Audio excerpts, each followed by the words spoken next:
اللہ سبحانہ تعالیٰ نے غذا کے اندر ہی علاج بھی رکھا ہے. یعنی غذا صرف ہماری بھوک مٹانے کے لیے نہیں ہے، صرف انرجی دینے کے لیے نہیں ہے، بلکہ اس کے ساتھ ساتھ ہمارا علاج بھی. تو جب آپ کبھی بیمار ہو اور کچھ کھانے لگے اور سمجھ نہ آئے کہ کھانا چاہیے یا نہیں، تو دعا کر لیا کرے کہ اللہ تعالیٰ اس کو میرے لیے غذا اور دوا دونوں ہی بنا. ٹھیک ہے، تو کوئی بھی فوڈ آپ کے لیے غذا بھی ہے اور علاج بھی ہے. کیونکہ ہم تو اپنی خواہشات کے پیچھے چلتے ہیں نا، یا پھر شبہات کا شکار ہوتے ہیں. ایسی باتیں بنی ہوئی، ان کی کوئی حقیقت نہیں. پھر جب زندگی کا ایک وقت آتا ہے جب ہمارا جسم جو بہت زیادہ اس میں ٹاکسنز ہو جاتے ہیں، وہ غلط غذا کھا کھا کے جب وہ اپنے اثرات چھوڑنے لگتا ہے، تو پھر ہم کہتے ہیں اچھا چلو پرہیزی کر لیتے ہیں. تو پہلے سے اگر کر لیں تو زیادہ بہتر ہے. ٹھیک ہے، تو اگر میں آپ سب کو یہ ہوم ورک دے دوں کہ اپنا بلڈ گروپ جانیں اور اس علم کو مزید تھوڑا سا حاصل کریں، تو اٹس انٹرسٹنگ اور اس سے فائدہ ہوتا ہے. پہلی بات یا پہلا اصول کلیہ قاعدہ یہ ہے کہ صحت کو نقصان دینے والی غذا سے پرہیز کریں.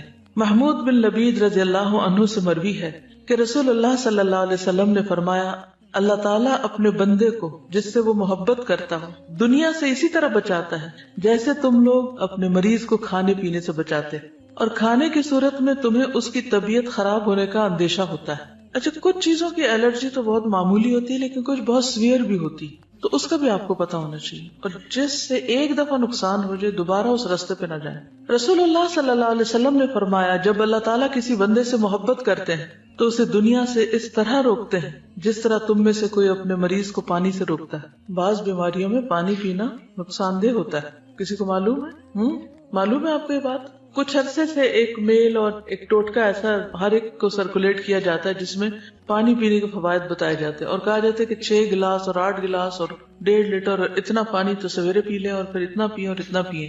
یہ نسخہ بھی سب کو سوٹ نہیں کرتا، کیونکہ کچھ بیماریوں میں زیادہ پانی پینا نقصان دہ ہے. کچھ ہے اندازہ آپ کو وہ کون سی بیماری ہو سکتی؟ کڈنی ریلیٹڈ، کیونکہ بعض لوگوں کی کڈنیز ویک ہوتی ہیں، پوری طرح فنکشن نہیں کرتی. جب آپ ایکسٹرا پانی پی جاتے ہیں تو ان کو کام کرنے میں دقت پیش آتی اور وہ نقصان دہ ہوتی. کچھ بیماری ایسی تھی جس میں صرف سپ پانی دیا جاتا ہے. بعض اوقات مریض کو پانی دیا بھی نہیں جاتا، صرف ٹھنڈی برف کو لے کے اس کو کہا جاتا ہے کہ اپنے زبان پہ لگا لے، کہ پانی نقصان دہ ہے اس کے لیے. یس، وہ کہتی ہے میری خالہ کو 24 گھنٹوں میں 1 کپ پانی پینے کی اجازت ہے. اب اگر وہ اسی طرح کوئی ٹوٹکا پڑھ کے تو 1.5 لیٹر پی بیٹھے تو یہ پانی جو زندگی کی سورس ہے اسی انسان کے لیے نقصان دہ. تو یہ ٹھیک ہے، یہ ایکسٹریم کیسز میں ہوتا ہے، لیکن ویسے بھی ہر چیز کے اندر اعتدال ضروری ہے. کچھ عرصے تک تو یہ تھراپیز آپ کو کام دیں گی، کچھ عرصے کے بعد پھر وہ آپ کے لیے الٹا مشکل کا سبب بنے گی. ایک اور چیز یہ ہے کہ جب پانی پیئے مثلا تو ایک دم انڈیلے نہیں، انڈیلنے سے پرہیز کریں.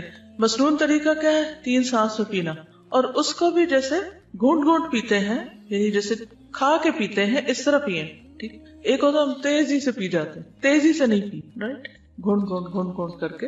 یعنی یہ نہیں کہ آپ کے ہونٹوں سے حلق میں جا پڑے، ٹیپ کھل گیا اور وہ ڈائریکٹ وہاں جائے، یعنی کہ آپ کی زبان اور آپ کا منہ جو ہے اس کا مزہ چکھے. اس طرح پینا زیادہ فائدہ مند ہے. لیکن ہم لوگ ہر وقت جلدی میں ہوتے ہیں نا، ہم کہتے ہیں جلدی سے یہ کام کر لیں، جلدی سے وہ کر لیں اور پھر بس کچھ اور کریں. تو ہے فرماتے ہیں کہ میں نبی صلی اللہ علیہ وسلم کی خدمت میں حاضر ہوا، آپ کے سامنے روٹی اور خشک کھجور تھی. روٹی اور خشک کھجور جیسے چھوارے ہوتے ہیں. نبی صلی اللہ علیہ وسلم نے فرمایا قریب ہو جاؤ اور کھاؤ. میں خشک کھجوریں کھانے لگا تو نبی صلی اللہ علیہ وسلم نے فرمایا تم خشک کھجوریں کھا رہے ہو حالانکہ تمہاری آنکھ دکھ رہی ہے، یعنی اس مرض میں خشک کھجور ٹھیک نہیں. میں نے عرض کیا کہ میں دوسری طرف سے چبا رہا ہوں، جو آنکھ دکھ رہی ہے اس کی طرف سے نہیں. اس جواب پر رسول اللہ صلی اللہ علیہ وسلم مسکرا دیے. کھانے کے لیے ہم سب کوئی نہ کوئی ریزن تلاش کر لیتے ہیں. ٹھیک ہے، اس سے کیا پتا چلتا ہے؟ پرہیز کی بات سمجھ آتی ہے. بیماری میں خاص طور پر پرہیز، جو چیز نقصان دہ ہو وہ نہ استعمال کی جائے. نبی صلی اللہ علیہ وسلم کے پاس تو جو بھی علم تھا وہ وحی کے ذریعے تھا.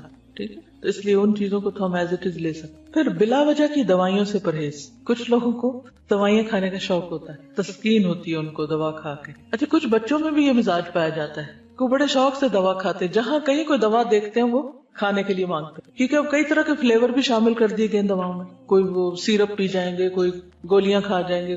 تو اکثر یہ مسئلے رہتے ہیں چھوٹے بچوں کے ساتھ. کچھ بچے ان کو بہت مشکل ہوتی ہے دوا پلانے میں، وہ نہیں پیتے، ان کے بھی مزاج فرق ہوتے ہیں. تو چھوٹی چھوٹی تکلیف میں فوراً دوا نہیں لینی چاہیے. پہلی چیز یہ ہے کہ غذا سے علاج کریں، پرہیز سے کام لیں، اور اگر نہیں علاج ہو رہا، نہیں تکلیف ٹھیک ہو رہی تو دوا لیں، اور وہ بھی ضرورت کی لیں.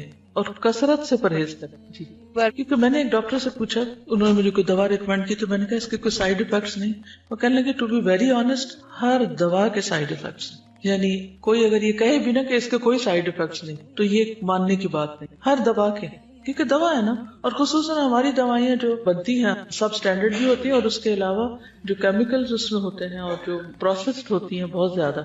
ایک تو ہوتا نا کہ کوئی جڑی بوٹیاں ہیں یا کوئی غذا ہی سے ملتی جلتی دوائیں, اور ایک یہ ہے کہ ان کو اتنے پروسیسز سے گزارا جاتا ہے اور اس میں کلر شامل کر لیے جاتے ہیں کہ ان کے سائیڈ افیکٹس ہوتے ہی ہوتے ہیں. ٹھیک ہے, تو ہر دوا زہر ہے یا انقریب زہر بن جائے گی, کیونکہ جب اس کی کثرت ہو جائے گی, زیادہ وہ آپ کے جسم میں اس کی کوانٹٹی ہو جائے گی, تو وہ زہر بنی. جب دوا چھوڑے بھی تو سٹیپ بائی سٹیپ چھوڑے, ایک دم نہیں چھوڑے.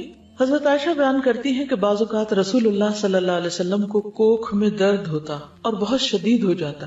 ایک دن رسول اللہ صلی اللہ علیہ وسلم کو یہ درد شروع ہوا اور اتنا شدید ہوا کہ آپ پر بے ہوشی طاری ہو گئی.